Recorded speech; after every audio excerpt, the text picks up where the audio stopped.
الرحیم ایاک نعبد و ایاک نستعین. میں ندیم عثمان حیل سابقہ ڈسٹرکٹ ممبر ضلع پشاور کے نائب صدر کی حیثیت سے اور جے ورکر، یہ تین پاکستان تحریک انصاف کے نام میرے ساتھ جڑے ہوئے ہیں. اس نام کے بعد ایک سینئر ورکر بھی ہوں پارٹی کا. میں یہاں اس آفس میں پچھلے 2 مہینے سے خوار ہو رہا ہوں. میں یہاں پر آتا ہوں اپنے حلقے کے، اپنے پشاور کے عوام کے کام کے لیے. یہاں پر میرا کام نہیں ہوتا. تو میں اس ویڈیو کی وساطت سے علی امین صاحب آپ سے مخاطب ہوں. جیسے کہ آپ نے کہا تھا کہ کوئی آفیسر اگر آپ سے کوئی رشوت طلب کرتا ہے، کام نہیں کرتا، تو آپ پتھر اٹھا کر اس کا سر پھوڑے. تو میں آپ سے یہی پوچھنا چاہتا ہوں کہ اگر کوئی منسٹر ہمارا کام نہیں کرتا، پاکستان تحریک انصاف کے ورکر کا کام نہیں کرتا، تو اس کے ساتھ کیا رویہ کیا جائے؟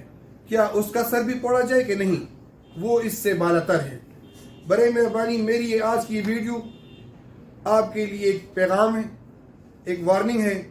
اگر آج کے بعد پاکستان تحریک انصاف کے ورکر کا کام نہیں ہوگا تو کوئی منسٹر بھی اپنے آفس میں کام نہیں کرے گا. بہت شکریہ، والسلام. اسٹار نیوز جیو پاکستان کے لیے.